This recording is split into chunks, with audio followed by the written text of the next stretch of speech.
Welcome back to We Move Through Stormy Weather, the Phish podcast by Storm Sound and Osiris Media. My name is Ryan Storm, and today I am joined by Jay Blakesberg.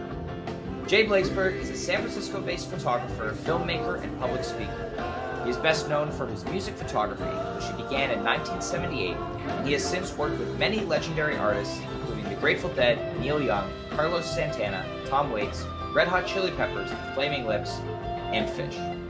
His work has been published in thousands of magazines worldwide, in books, and many documentary films. He has published 16 coffee table books of his work, 14 of them under his self-publishing label. Jay's second solo museum exhibit, RetroBlakesberg, The Music Never Stopped, is open on August 31st, 2023 at the Contemporary Jewish Museum in San Francisco. In 2020, he and his daughter Ricky launched Retro Photo Archive, which includes the work of almost a dozen photographers, which they represent for licensing across all platforms, exhibitions, and fine art print sales. Hi, Jay. How are you? I'm good. How are you? What's going on? Fantastic. Really, really excited to have you on the podcast today. I've been looking forward to this episode since we met at summer camp right at the beginning of the summer. And I'm really, really excited to chat some Phish with you and various other topics. Sure. Let's do it. Awesome. So to start off, we all know the story about, you getting into the Dead in 1978, but I don't think it's been talked about as much how you got into Phish. So tell me about, when you first heard of Phish, how you discovered them, and how you came to shoot them for the first time. Early 90s, probably, I'm going to say 92 or 3. I had an assistant that worked for me, a guy named Matt Hartenstein. Matt's got to be 10 years younger than me. And like I grew up with the Grateful Dead, he grew up with Phish. Mm-hmm. And he kept telling me about this band Phish that I had to check out, this incredible band, all his friends from college, all his people, they were all Phish people. And I just kept saying, I'm already a member of one cult. I can't join another. I don't have time. Famous last remember words. That, the Grateful Dead were still playing shows, right? Yeah. And I still was shooting the Grateful Dead. So Phish played this little festival that Bill Graham Presents created down in Monterey called Laguna Seca Days, also known as LSD.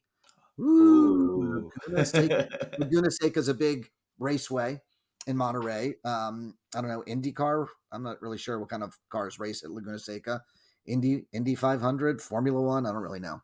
But anyway, so, and the Grateful Dead played at Laguna Seca in 87 and 88, maybe 89 also, but I know 87, 88 for sure. And so they did this thing called LSD, Laguna Seca Days, and Phish was, they didn't headline in 92. They were, or rather 93.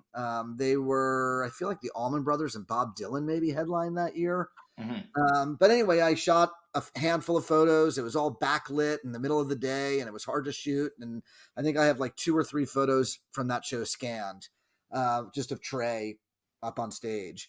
And then a year later, in May of 94, I got an assignment from Keyboard Magazine.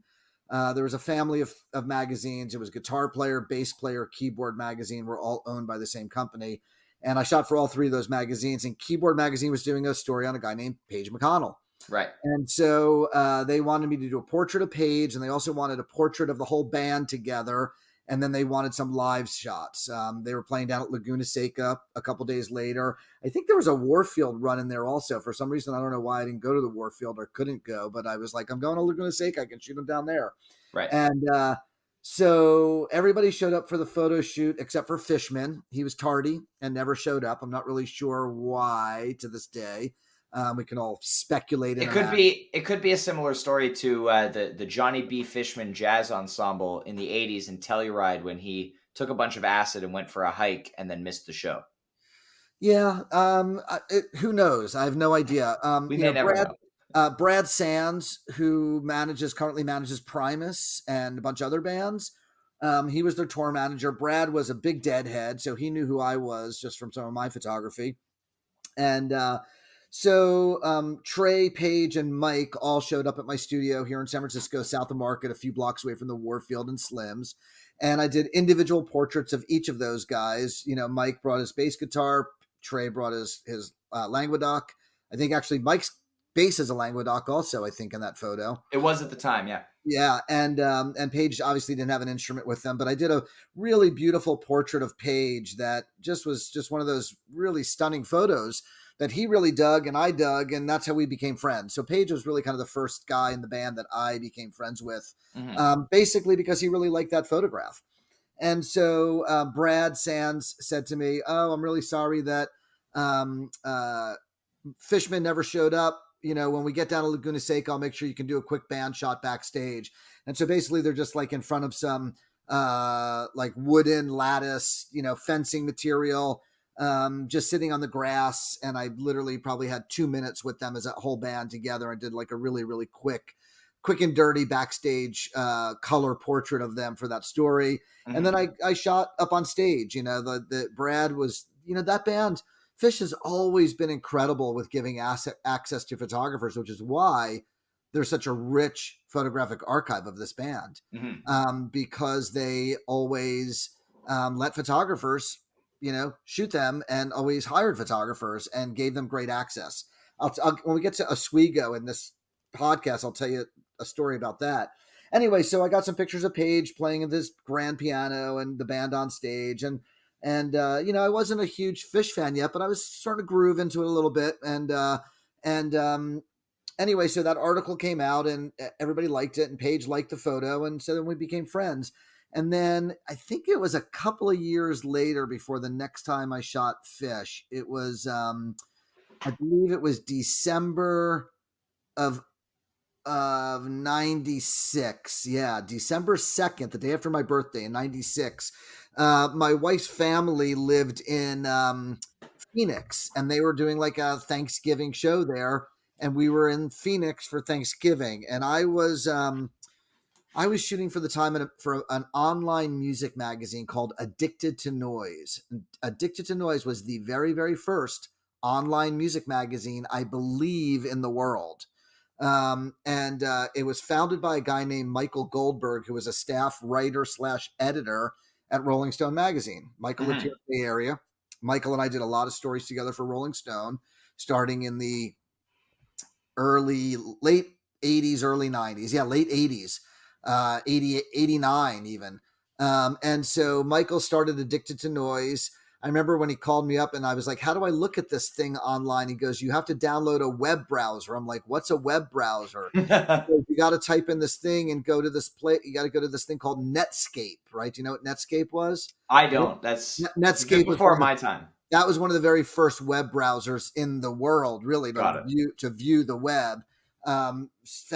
Created by this young, brainiac kid who, went on to be a big Silicon Valley mucky muck. Still to this day, Mark Andreessen, if I'm remembering correctly, was the guy who founded Netscape. Anyway, so that's how I got on the internet, and that's how I discovered it. But anyway, so Michael, I guess Phish had a new record coming out. I don't know what they put out in 96.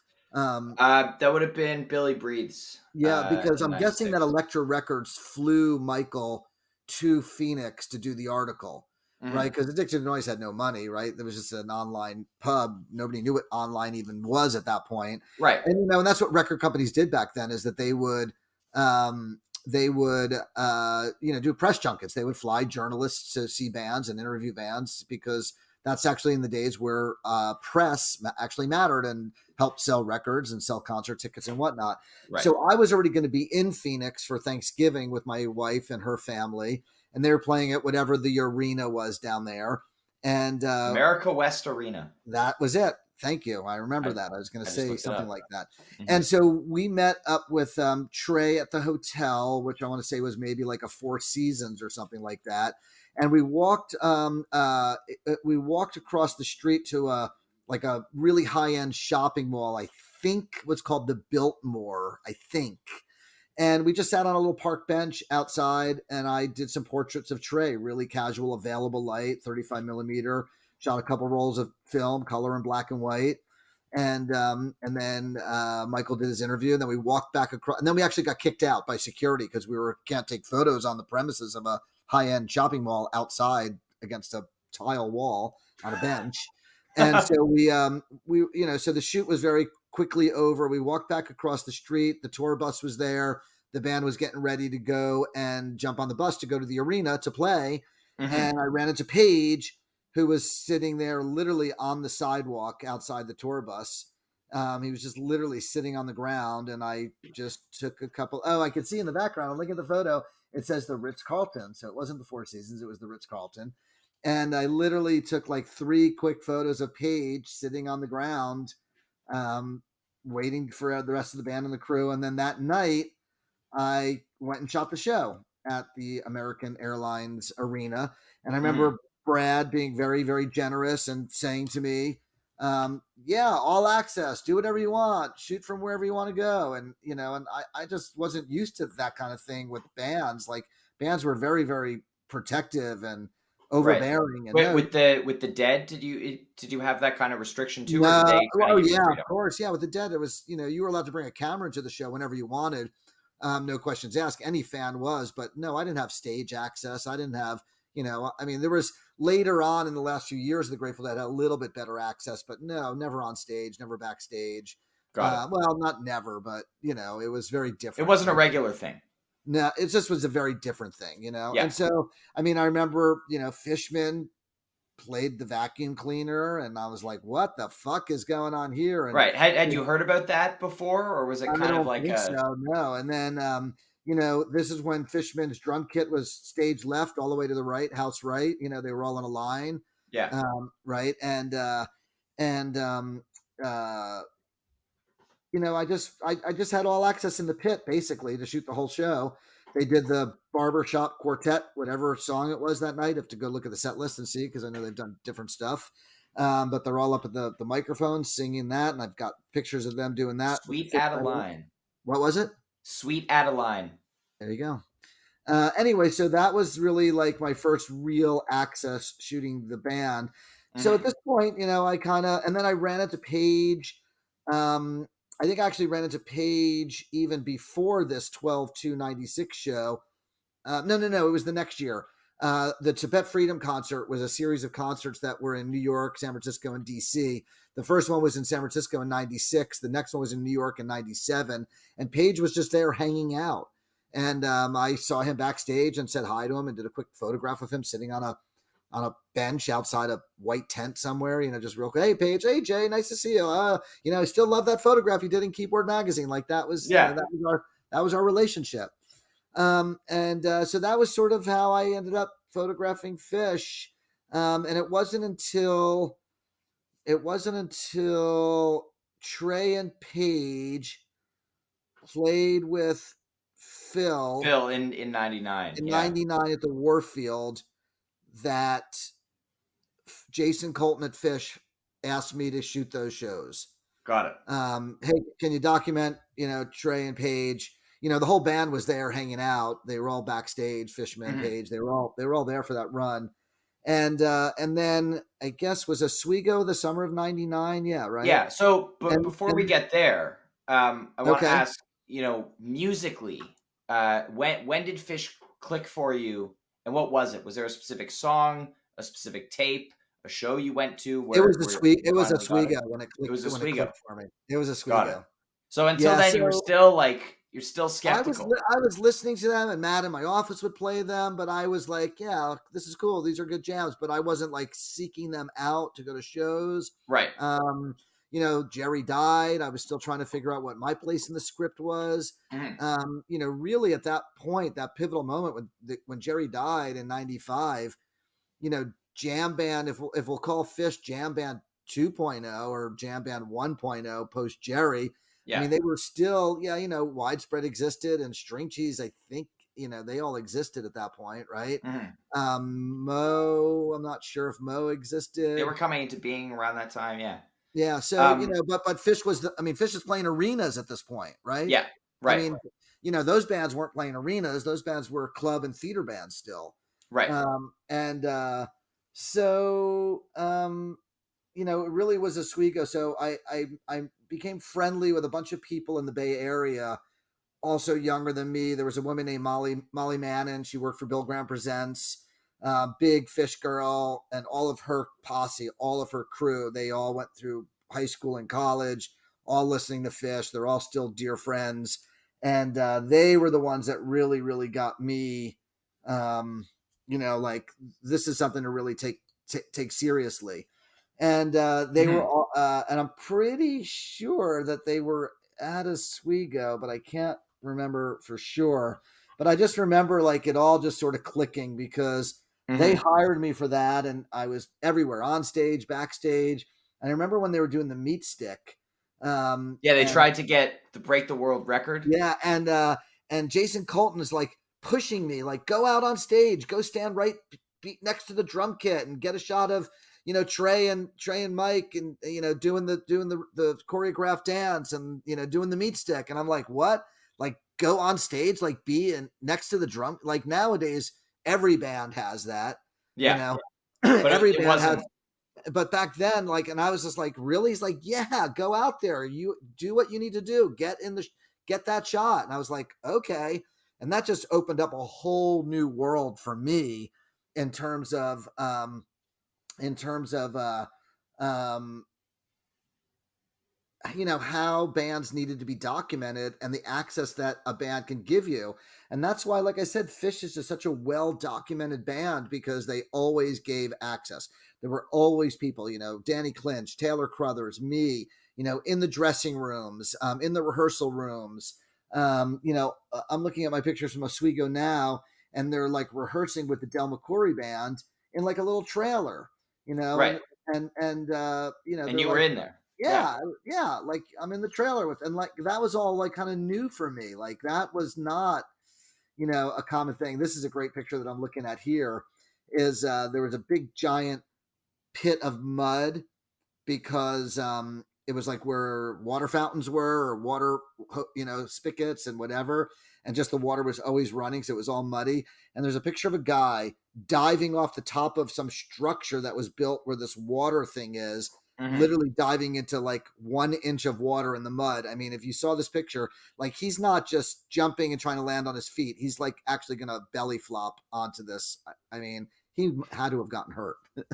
I mean, I like don't Right, it even it wasn't it wasn't a swimming mud pit. no, and then of course, is it Tweezer where they throw all the glow sticks in the air, right? That Um, or Hood. oh, Hood, yeah, maybe it was Harry Hood, yeah, yeah, Yeah. yeah. Like, here's this great long exposure, and you can see all the glow sticks floating around. But like, to me, that was all brand new, and they had a publicist there that worked for them. What was her name? Mastrioni, something like that. Rhea I can't remember. Anyway, and that was just like all brand new for me. And they didn't really want to call Oswego a festival, if I remember correctly. Right, Um, because they had done, the end of summer festival the 2 previous years, the Clifford Ball and the Great Went, and those were in different places, and they were doing Big Cypress as the festival in 99. So Oswego was kind of weird. Oh, yeah, and they Lemon didn't Wheel they in didn't call it, but 98. it was a festival. I mean, Sun Seals played. He's the Yeah. blues guy with one leg, and the Slip also played at that, I believe, if I remember correctly. Yeah, I think this is like one of the only Phish festivals ever that had another act or two playing. Yeah, and Del McCoury, of course, and so and everybody sat. Sun Seals sat in with Phish, or maybe Trey sat in with Sun Seals. I can't remember. And Del McCoury, obviously, and that was the beginning of the Slip, which I don't know if you know that band. They're an incredible band, also. Yes. And I've actually anyway, coincidentally in the last 4 or 5 days, I think, people have brought up the Slip in conversation with me like a number of times, which is just a funny coincidence I think that that keeps happening. I think that the Slip, if I remember correctly, were like a real fave of Trey. Mhm. It was the Barr brothers, right? I Yeah. guess is it Andrew was on And drums. Brad's the guitar player, right? yeah. Brad Barr. And if I remember correctly, and actually it was really interesting because right after I shot that, I remember getting a call from Guitar Player magazine saying, "Have you ever shot this band called The Slip? We're looking for a photo of this guy Brad Barr." And I'm like, Way ahead of oddly, you. oddly enough, yeah, like I'd never heard of them before, and I thought they were great. And one of my pictures of Brad Barr ended up in Guitar Player magazine from that Oswego show. Um, Nice. and so that was, but it was at those shows that it just clicked, because I kind of just saw the full on thing. I had the access, I saw the joy. I mean, they were pretty peak performing in 99. Yeah. The band was on fire, the crowd was on fire. The just everything, the production, the level of the production that this band did was like, top notch. It's interesting going back to that photo shoot that I did in my studio with Paige and Trey and Mike in '94.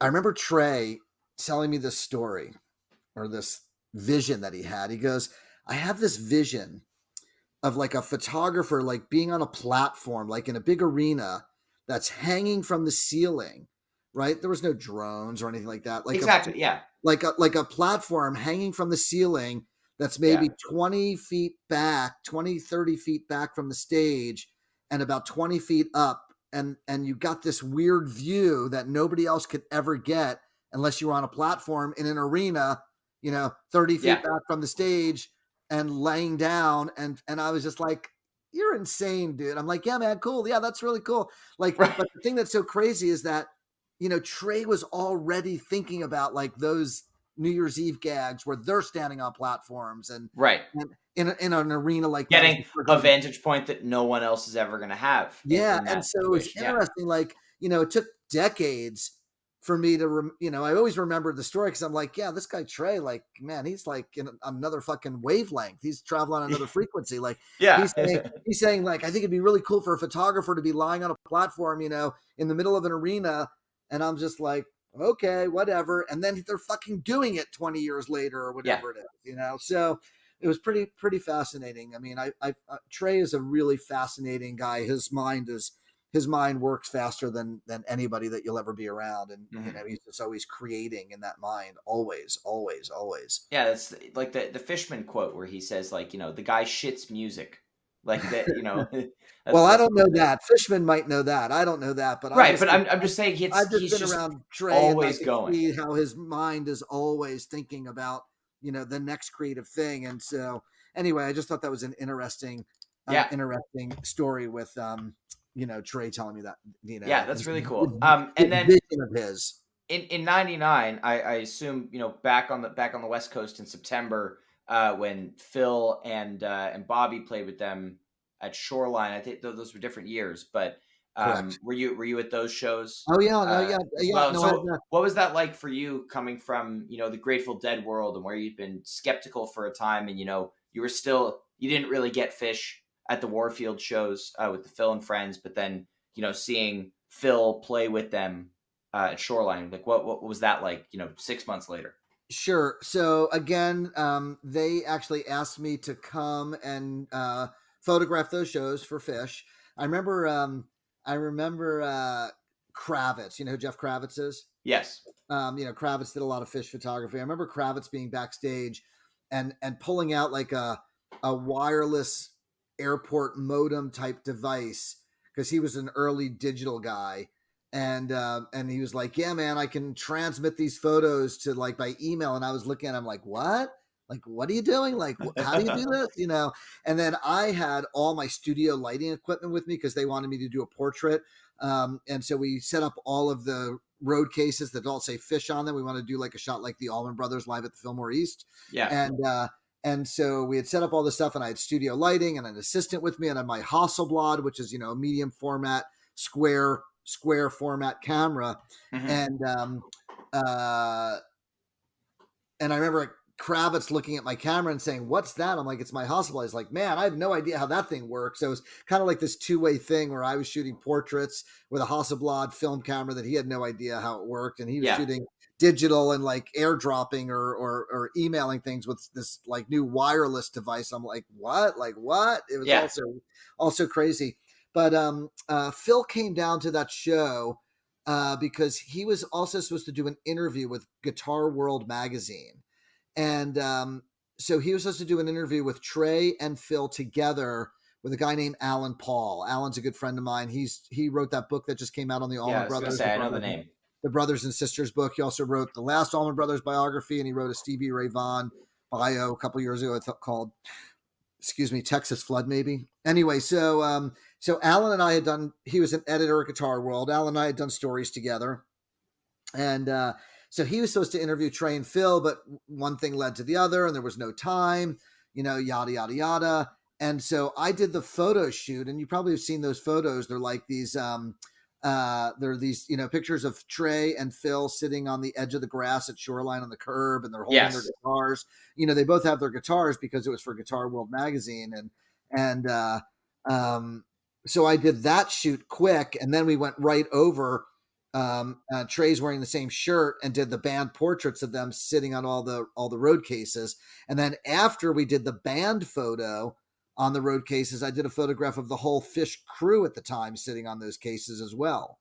So That's really cool. Yeah. Big time. And then I'm in the dressing room when I'm looking at the photos here. I'm in the dressing room when Phil's rehearsing with Trey. And actually, this is a great shot. Brad Sands, the tour manager, opens up the door, pokes his head in. He's scowling at everybody saying, "Come on, you guys, you got to get on stage," or something, And then, of course, that's when Phil gets up on the trampoline during yeah. And, Phil's like holding on for dear life, and Trey and Mike are just laughing hysterically because Phil's, those guys, kind of air they get on the trampolines, and they jump and spin and twirl and twist. And Phil's like barely getting 6 or 8 or 10 inches off of the trampoline. And he, those guys are playing their instruments while they're doing this whole thing. Right. Trey and Mike, and Phil's like holding onto his bass for dear life, not playing at all. But they brought out a trampoline for him, and so 99, 25. So Phil was about 60 years old. He was about my age, so I was there for that. And then I think it's that same year, the night before. Yeah, the 16th is when Warren Haynes comes out and plays with Phish. Oh yes, right. So the 16th it's 9/16, 9/17, 99. So the night before Warren Haynes, and he's good friends with Alan Paul. So anyway, so they ended up doing the Guitar World magazine interview, I want to say months and months later. And, on the phone, I don't know if they did a conference call or they interviewed them separately or what. I don't remember. I could ask Alan, but yeah, so Warren sits in with him the night before. I don't remember what song it was. Misty Mountain Hop. Point, what was it? Misty Mountain Hop. Oh, okay, cool. The Zeppelin song, Misty Mountain Hop. Is that a Zeppelin song? It is.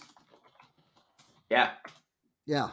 And then, Phish always good for a badass cover because they're badasses, as we know. Yes. Pictures of Warren in the dressing room, rehearsing with everybody. And then the next day we do the Phil and Trey shoot together, and that's like a 5-minute shoot. And then we do the full band shot. But at this point, by 99, I'm definitely way, way more into the band and totally digging the scene and just the whole madness of everything. I mean, just these guys were just at an incredible peak. Yeah, absolutely. And I mean, and that show with Phil and Warren again, Warren came out again for the Viola Lee encore. Yeah. And so, the next night he came out with Phil. Yeah, so they did Yem, Wolfman's, and Cold Rain and Snow with Phil, and then to close out the second set, and then Warren and Phil both on Viola Lee. I'm gonna have to go back encore. And look and see. I'm sure that I have photos of them. Oh yeah, here we go. Here's a shot right here with from the next night with Warren, Phil, Mike, Fishman, and Trey. No page in this one, but I'm sure there's other ones where I get a little bit wider. I was gonna say it's here we go. It's hard to get both of them in at that point. No, I got them all. And at this point, Fishman's drums are now behind the band. Oh, right. Yeah. So and Trey was.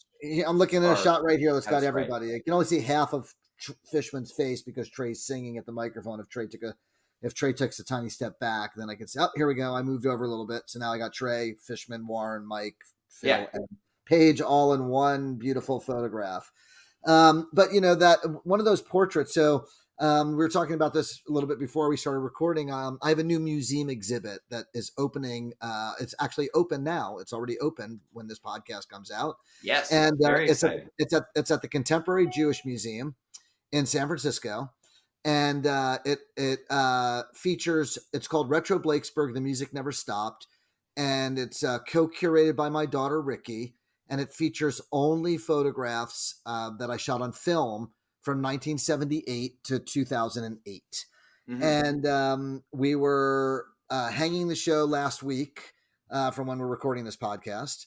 And we got to the end of the portrait wall, and I have this beautiful portrait of Phish from this particular show we're talking about, 9/17/99, that's got this beautiful blue tint in it, and it's in my blue period section of the exhibit. Yeah. And when you come, you can learn about it. There's QR codes you can scan on the exhibit and hear me talking about different stuff and stories and whatnot. And then I have a beautiful portrait of Trey that's a silhouette of him against a wall in my studio from '94. And we were putting up the portrait wall, and we got to the very end, and we had room for one more row of portraits, 3 portraits. And we had one of the band called Jellyfish. Yeah. And we had one of an artist named E40 as a hip hop artist. And I said, let's just add Phish. So we got Jellyfish and Phish. And so we added a third Love portrait of Phish to the museum exhibit. So there's three Phish images, and then there's also a magazine tear sheet in the exhibit of Mike Gordon from Bass Player magazine when I did a cover story in Bass Player of him and Leo Cocky, I guess it was, years ago. Nice. But anyway, so yes, my museum exhibit is open. It's there till January 28th, 2024. The museum is open Thursday, Friday, Saturday, Sunday. And come on down and check it out. Please support the museum, support my work. Come and see it. It's got 215 prints. It's got 7 big glass cases of ephemera. And I'm pretty proud of this one. My daughter did an incredible job co-curating it. And this is a pretty big deal for me because now we are all legit with rock and roll in the Contemporary Jewish Museum in San Francisco. That's awesome. Yeah. People listening to this who may be seeing Goose at the Fox in Oakland in September, be a good time to go stop by the exhibit while you're in town. Absolutely. And actually, so the museum is only open starting on Thursdays, and those shows I think are Monday and Tuesday. Never mind. So, but no, come in a day early and go to the museum on Sunday. There we go. Now we're talking. Yeah. Go to the museum on Sunday a day early, and then go to Goose on Monday and Tuesday. Although I could be wrong. I think that sounds right. The Goose shows putting the podcast schedule together. Goose is Monday and Tuesday, the 25th and 26th, and so you can go to the museum on the 24th. I believe it is open, even though it's Yom Kippur. I'll have to double check that. Yeah. Anyway, so yeah, if you're in San Francisco, it's right downtown on Mission Street and Mission and 3rd. Please come check out my museum exhibit. Awesome. So I'm curious the significance, why 1978 to 2008? I know 78, that's when you started shooting The Dead, but why put the deadline at 2008? Because that is when I stopped shooting film. Oh, got it. And the exhibit is only photographs shot on film. Got it. So my last roll of film was a portrait of Warren Haynes. And for a long time, I actually thought my last photograph on film was Jack Johnson. I did a portrait of him for a cover of Acoustic Guitar Magazine, and I thought that was my last one. But there was a roll of film that was misfiled in the wrong notebook. It was in the next, and it was in a different notebook. And I found it, and I'm like, oh, I shot one more thing. I did a government mule shoot down in Southern California. Yeah. And I did a portrait. I think I shot one roll of color. I shot the whole thing digitally in 2008, but I shot like one roll of color film of the whole band and one roll of color film of just Warren. And we put the Warren Haynes portrait in the exhibit as the last roll, the last time I shot film. So that's the demarcation. So, the sections of the museum, there's an early section, which is the high school and college, 78 to 82. We go into a little bit of depth in some of my stuff that was going on. I don't know if you know this, but back then I got arrested in 1981 with a few thousand hits of LSD, and I went to prison for a short period of time. And so actually we delve into that whole thing in the museum exhibit.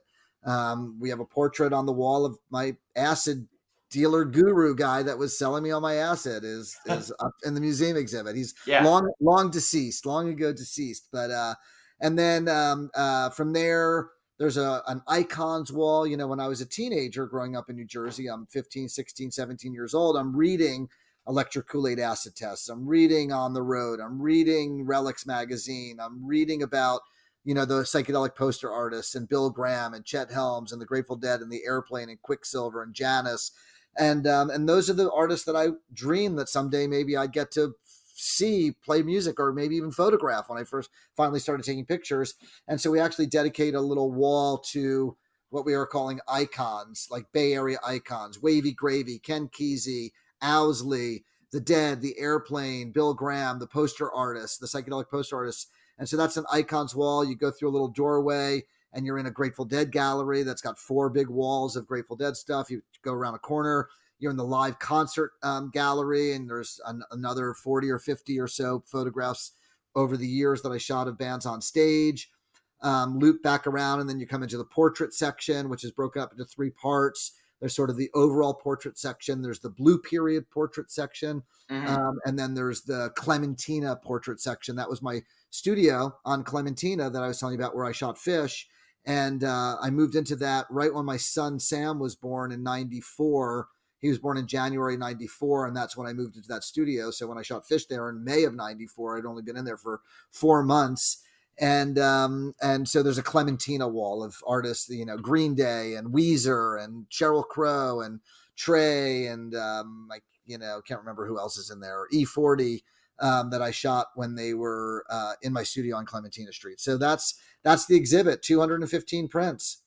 That's amazing. Yeah. I wish I was coming back out to San Francisco so I could see that. You never know when you'll be in San Francisco. You never. I know. I know. Well, now it's like I wish I was coming to the Fox shows in September. But you know, as I'm learning, I can't do every single show that I want to go to. You can. I know. I'm doing Goose's whole Europe tour in November, and there you go. All these things. But you know, it's been an absolute pleasure getting to chat with you today, Jay, and hear all these stories. I'm always so fascinated hearing about, just how you got involved, with these different bands. And it's so cool going from doing this portrait to then, getting this new experience at Oswego and, finally getting the band and everything like that. And, now in the modern era where, it's just like a Bay Area staple, they come through and if you're there, you're there, which is super cool. Always love seeing your pictures. Thank you. I appreciate that. Rockoutbooks.com or Blakesberg.com, BLAKESBERG.com. Those are my websites. Although the Blakesberg site, we have a brand new website that's going to launch any day now. So probably by the time this podcast comes out, the new website should be up. Blakesberg.com. Awesome. We'll put those links in the description.